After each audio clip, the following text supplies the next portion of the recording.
Coming up next, Europe in lockdown again because of the pandemic. Could we see similar restrictions here this winter as COVID spikes? Plus, how proposed visa changes could be bad news for international students and universities like Penn State. And a 3-year battle over a proposed storm water fee has some local farmers discouraged. The Center County Report starts now.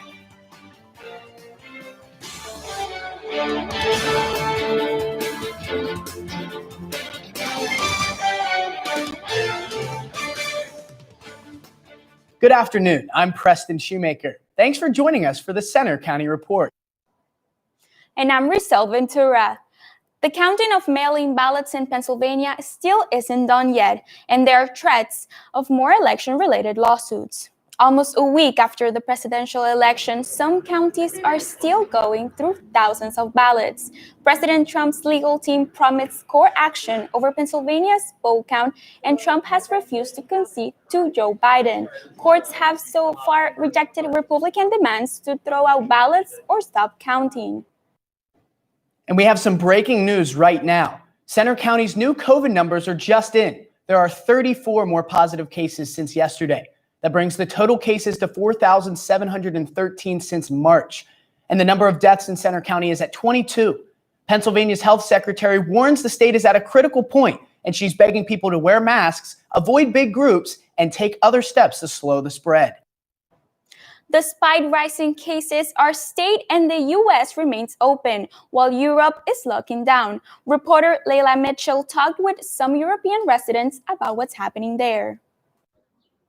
Many European countries are in lockdown again as COVID cases there spike. Places like France and the UK are closing businesses and taking other aggressive steps. Germany is in its second national lockdown. A lot of businesses have to close, and it's very hard for people right now. Sibylla Hoffman, a teacher in Germany, says while the schools are open and her teaching job is safe, many restaurants have had to close, and some owners are pushing back. But we do have demonstrations. In Stuttgart, we had a demonstration of restaurant owners yesterday. That's a big issue, of course, because it does not seem to be fair. For example, the church services, they remain open, which is pretty crazy, I think. There are tough measures in France, too. Charlotte Huppenbauer is a student in Paris. You can't go out without permission. You can't go out further than 1 kilometer. And you can go to school and you can go to essential works. That's about it. Otherwise, you have to stay home. Despite daily COVID deaths in France hitting an all-time high, many are worried about the financial consequences of staying inside. We can't afford to have a full lockdown in France. In Center County, the number of COVID cases and deaths have been rising, but our area remains in the green mode, and there are no plans for a second quarantine. One doctor I talked with in New York says while we may see a continuing increase in COVID cases over the holidays, he doesn't think a second lockdown will be needed. Obviously, the cases are still going up, but I'm not sure we've reached that threshold where we have to go back into quarantine yet. In State College, I'm Leila Mitchell for the Center County Report.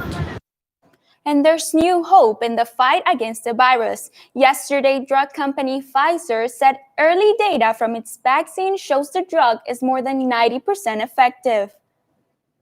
Penn State University and State College Borough have issued a safety warning about an off-campus property rental. They released a statement about the former Sigma Alpha Mu fraternity house on Prospect Avenue. They say there have been multiple alcohol, health, and safety violations there, including hazing and sexual misconduct.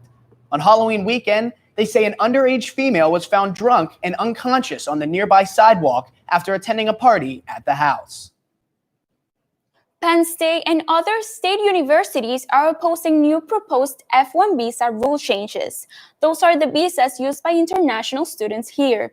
I took a closer look as to how these new regulations could affect students and the economy. I kind of feel like I'm not welcome here. Unwelcome.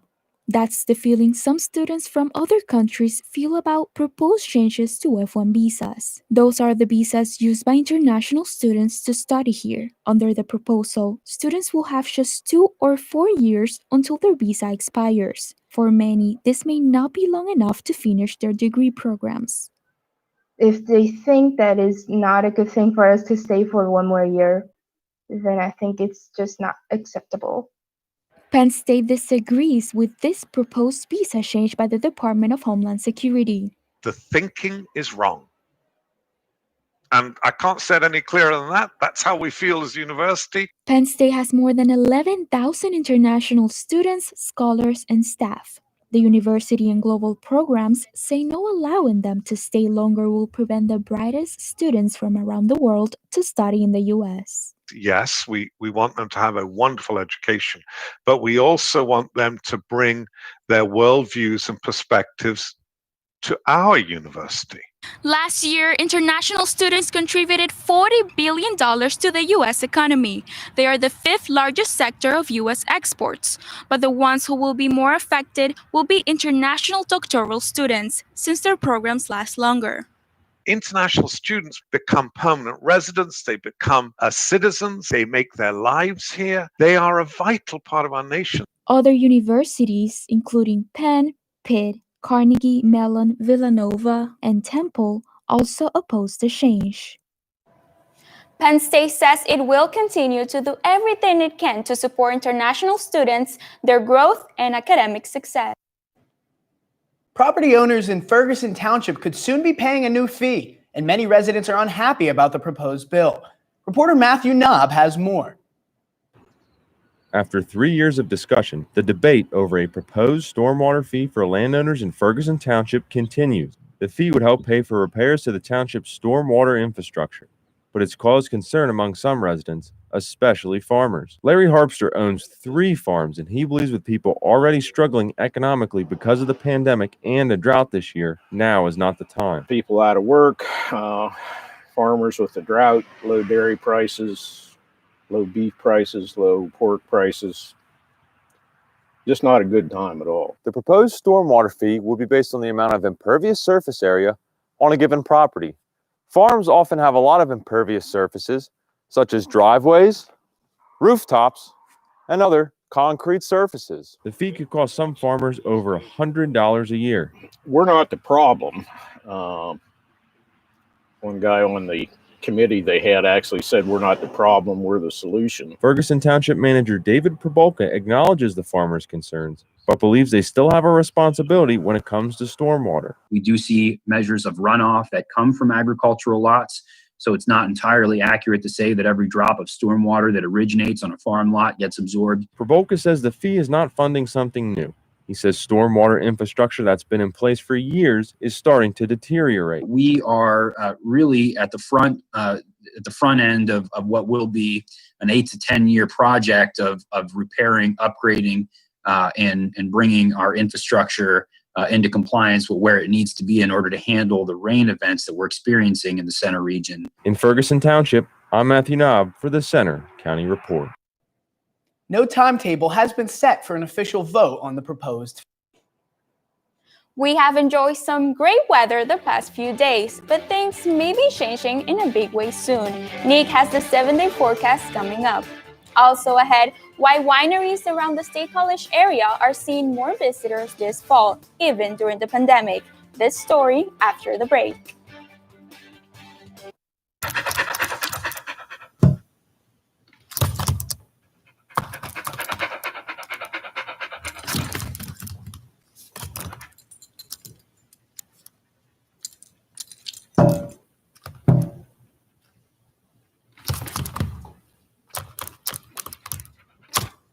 There's a shelter pet who wants to meet you. Meet one today. Visit theshelterpetproject.org. Adopt.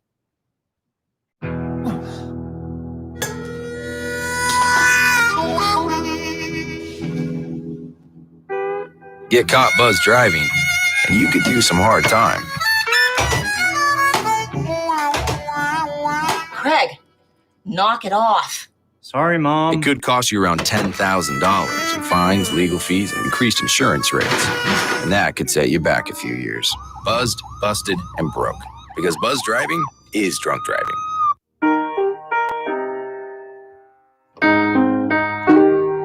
I can't change, even if I tried, even if I wanted to. one thing you can never have sex without. It's consent.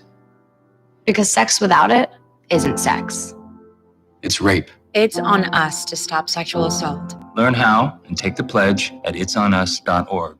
They said I have troll teeth. That my voice sounded like a possessed baby doll. That no one would ever love someone as stupid as me. That I was fat, ugly. Disgusting. The effect of bullying is potent. We will no longer be the silent majority. Now, when you see online bullying, there's something you can do about it. We're going to take action with the I. I am a witness. I am a witness. I am a witness. I am a witness. I am a witness, and so are you.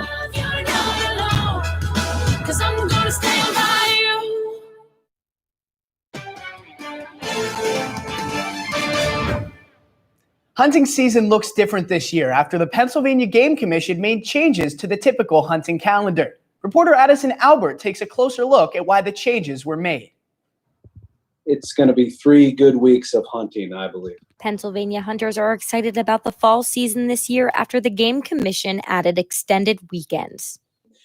I don't want to make a prediction for myself that obviously I'm going to be successful, but I definitely... Including muzzleloader bear season and an extended archery bear season are on the calendar. That comes after the largest bear harvest ever in Pennsylvania last year, more than 4,600 bears. Pennsylvania has added 3 new Sundays to hunting season this year for the first time ever. November 15th and 29th for deer and November 22nd for bear. The number of hunters has dropped in recent years and animal populations have increased.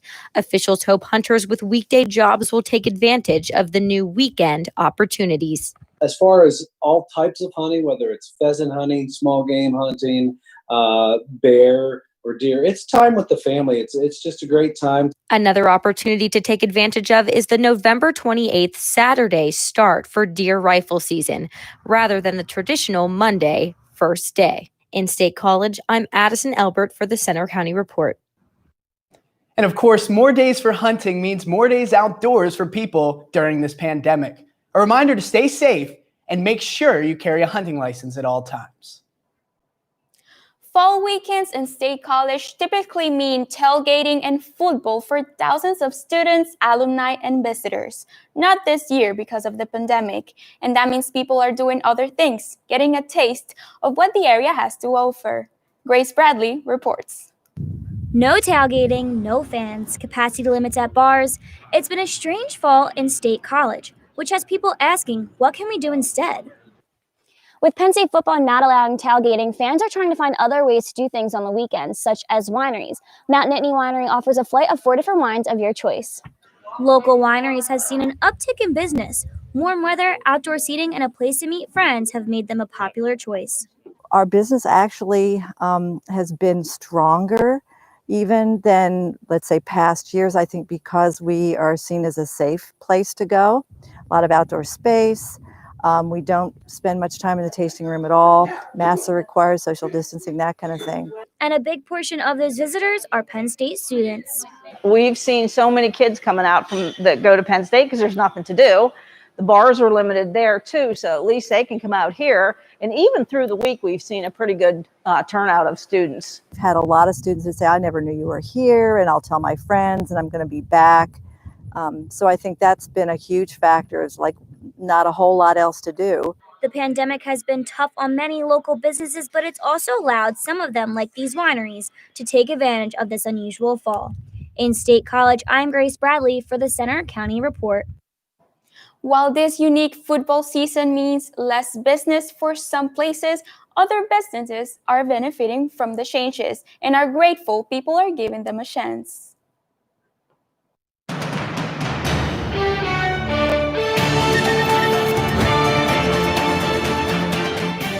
Well, everyone, the warm and dry stretch we've been seeing this past week is coming to an end tomorrow as a cold front will be advancing across the region. But today we're seeing those sunny conditions here at Beaver Stadium where temperatures are already getting into the upper 60s, and we'll continue to see those increase as we head into this afternoon. Seeing a lot of the same across central Pennsylvania, seeing temperatures getting into the upper 60s. Some spots across the Commonwealth already getting into the 70s, especially cities out in western Pennsylvania. And we'll see those temperatures continue to rise as we head into this afternoon. Looking at satellite and radar, not a lot to talk about today in the Northeast, as high pressure lingers off the East Coast, but things will be changing as we head into tomorrow. As we're tracking that next weather maker, a cold front currently sitting over the Midwest, that'll start to move eastward, and that'll bring our next chance for some much needed rain tomorrow. And this rain is much needed because look at this, the drought monitor, we have seen a reduction since last week here in the drought monitor, but we still have a ways to go, so that moisture will be welcome associated with that cold front. So let's time it out here for you, looking at clouds starting to increase as we head into this evening. And we're going to start to see that cold front creeping in from the west as we head into the morning hours of Wednesday, right as you might be heading out the door for work. So make sure you have that umbrella handy with you. And then as we start heading into the dinner time hours on Wednesday, this is where we start to see the moisture being more widespread in parts of southeastern Pennsylvania. And those showers could linger into the early hours of Thursday. And so could that cloud cover as well.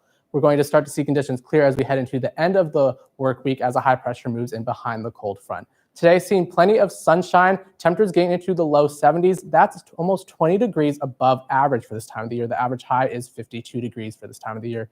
Tonight, temperatures getting into the low to upper 50s, and those clouds will be on the increase ahead of that cold front.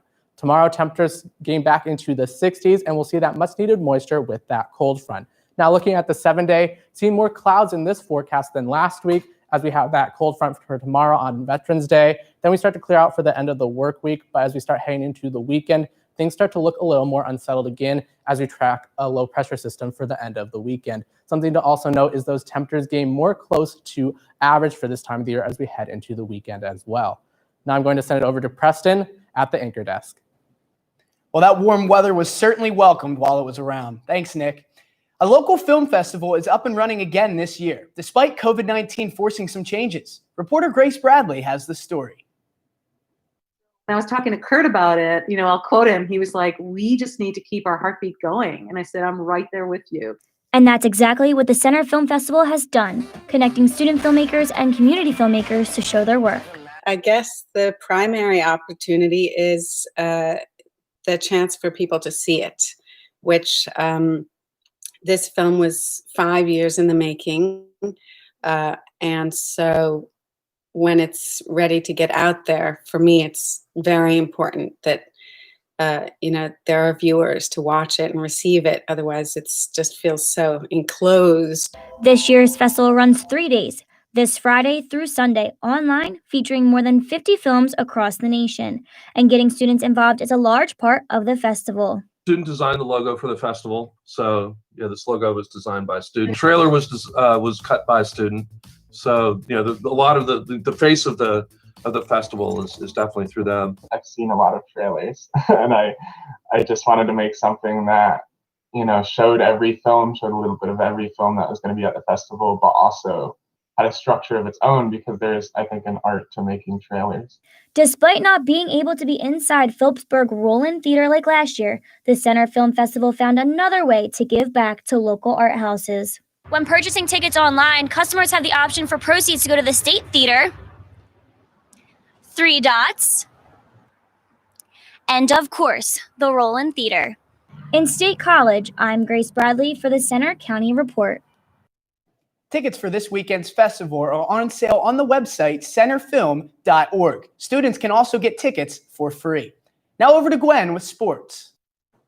Thanks, Preston. Coming up in sports, the State High boys soccer team is heading to the state quarterfinals after a big win over the weekend. That's next.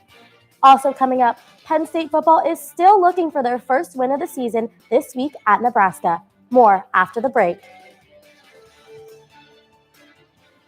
Was adopted from a rescue in 2008. He really likes to be around people. And as soon as I start to make my breakfast, Hamilton is right there. I get out my mat and I'm doing a downward dog and he's underneath. He's quite the pug about town. He gets invited to a lot of parties. He knows he's a pretty big deal. I mean, look at this little face. How would you not love him?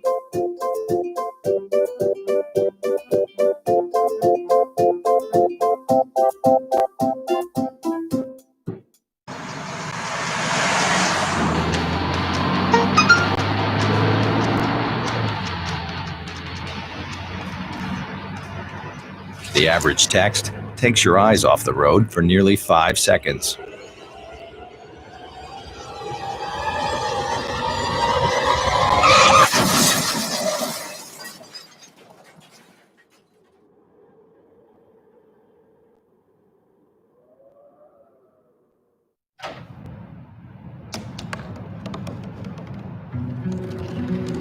They said I couldn't dream. Called me a piece of trash and swore that's all I'd ever be.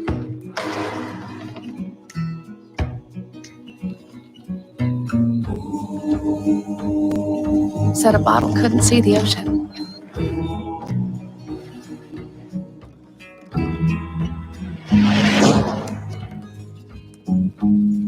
Give up. Go back to the dumpster. But I didn't listen. I made my way.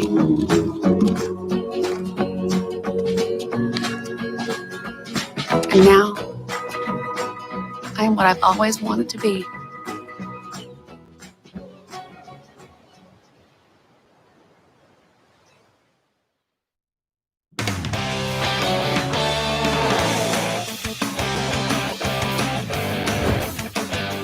I'm Gwyneth Balloon with sports. Penn State's football season is off to a rocky start. The Nittany Lions are searching for answers after a shocking loss to Maryland on Saturday. For the first time since 2001, Penn State football is 0-3. The Nittany Lions defense was no match for the Terrapins, Penn State trailing 14-0 by the end of the first quarter. Wide receiver Jahan Dodson scored the Nittany Lions' only touchdown in the first half. But after that first drive, I had a drop, and I told myself that can't happen. If Coach Franklin's going to talk about me being the guy, I got to be the guy. I got to be the go-to guy, and I got to make those plays. Those are routine plays that I make every single day. Hopes for a second-half comeback were quickly crushed. Quarterback Sean Clifford fumbled the ball on the opening drive of the second half. Maryland ran the ball back for a 33-yard touchdown. He's been hit way too many times this season. He's been sacked too many times this season. He's been under pressure too many times. And does that have an effect? Yeah, it does. Early in the fourth quarter, Clifford was able to hit receiver Parker Washington for a 23-yard touchdown, but the two-point conversion was no good. Penn State still trailing with a few seconds left in the game. They were able to score a final touchdown, but again, failing to complete the two-point conversion. The final score, 35-19. It's very apparent what type of football team we are. We are an 0-3, poor performing football team currently, and we need to change that. Time that Maryland has beaten Penn State in program history. The Lions travel to Nebraska this weekend for a battle of two winless teams. Kickoff is at noon, and you can listen live on Penn State's Com Radio. In NFL news, the Pittsburgh Steelers are still on a path of perfection after a win over the Cowboys. It wasn't easy as Dallas jumped out to a 13-0 lead and outgained the Steelers in total yards. But Pittsburgh scored 15 unanswered points in the fourth quarter and held off a last-second drive to escape 24-19. Pittsburgh is 8-0 for the first time in franchise history. But news just in today, Ben Roethlisberger and 3 other players are on the reserve COVID list because of possible COVID contacts. They're now isolated for 5 days and will need to pass COVID tests before they can play against the Bengals next Sunday. Penn State hockey will return to the ice November 19th in Minneapolis. The season will include 24 conference games and an extra 4 games for each conference school against Arizona State. The Nittany Lions home opener is December 2nd against Michigan. Penn State season will wrap up in late March. Turning to high school soccer, the State College Little Lions' successful season rolls on, and they're heading to the state quarterfinals. Over the weekend, the Little Lions played Erie McDowell in the sub-region playoffs and won 1-0. Their next step is the state regional championship against Seneca Valley High School this Saturday. Coach Danny Orton believes in his team and their skills. You need to play well and have everyone show up and maybe get a call or two, or maybe there's a down moment for another team. But this group of players, as it has been for many years, we're lucky. Again, have the talent on any given day to be as good as anybody. Good luck to the Little Lions as they move on. That's all for sports. Now back to Preston at the desk. Thanks for the report, Gwen. Coming up next, the second annual Cranksgiving was held in State College over the weekend. Find out what it's all about after the break.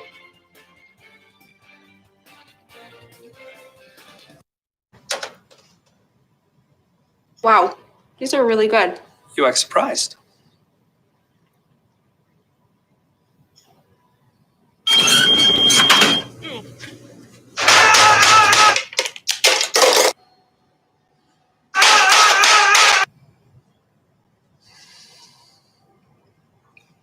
Practice makes perfect. You don't have to be perfect to be a perfect parent. There are thousands of teens in foster care who don't need perfection. They need you. I rescued Toast from a shelter in 2011. I love Toast because she's a lazy diva. Toast does whatever she wants, obviously. She's sleeping right now. She's an epic snuggler. She's so comforting. She's so loving. Toast makes me laugh. When I walked into the shelter, I knew right then that she was special.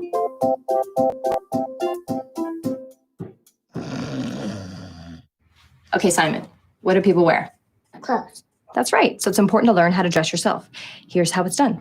Shirt, underwear, pants, socks, shoes. Underwear, always first, name tag on the back. Then pants and shirt. Go ahead and put this on. Now with the shirt, you want to make sure the first button's right or you have to start all over again, okay? Socks left on left, right on right. Tying the shoes, we're going to take the laces, we're going to cross them over, we're going to turn around where the bunny goes down in the hole, pull it tight, and bunny ears. Got it? Most parenting is hard to do in just 2 minutes. But 2 minutes twice a day making sure they brush is easier, and it could help save them from a lifetime of tooth pain.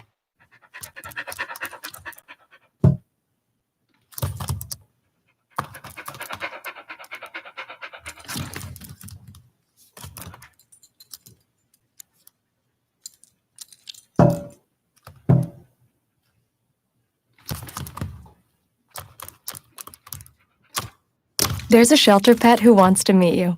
Meet one today. Visit theshelterpetproject.org. Adopt. With Thanksgiving just over 2 weeks away, State College hosted its second annual Thanksgiving food drive event over the weekend. Reporter Jason Schulman has the story. 'Tis the season of giving, and in State College, 'tis the season of donating. Cranksgiving is a food drive powered by bicycles where riders travel to grocery stores, pick up non-perishable items, and bring them back to the registration area to be donated. The cyclists get a map. It has all the stores in the area. You can go to any store, anytime, any day. You just have to buy 8 items and then bring them here before 2 o'clock. And then the food's donated to the Youth Service Bureau. The event was founded in New York in 1999, but this year it made its second annual stop in State College. Although the ongoing pandemic restricted parts of the event, Cox still embraced the family-friendly environment and gave some insight into why he put the event together. I got into center bike, so I've been trying to find things that combine normal activities with biking. It's one of the few big events we have each year in this area because there's only Ride of Silence and a couple other ones that really bring in a bunch of people. Cyclists riding bicycles came to grocery stores like Weis and stores like Giant where they bought non-perishable items like cereal and soup. This year saw an even greater turnout with 91 cyclists compared to 78 last year, meaning more volunteers for the food drive that donated to a great cause. I could be with friends and also benefiting and buying food for the community, for a place that needs it, for youth. It was a win-win situation in so many ways. In State College, I'm Jason Schulman for the Center County Report. This year, the Cranksgiving event donated over 1,400 pounds of food, which equaled $2,477 in received totals.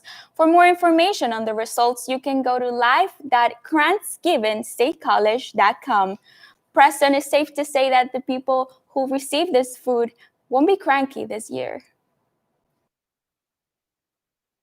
That's all for today's newscast. You can find more of our stories on our website, centercountyreport.com.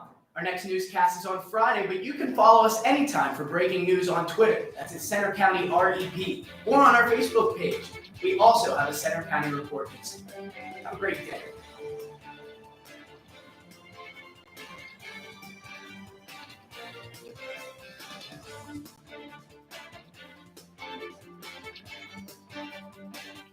Thank you.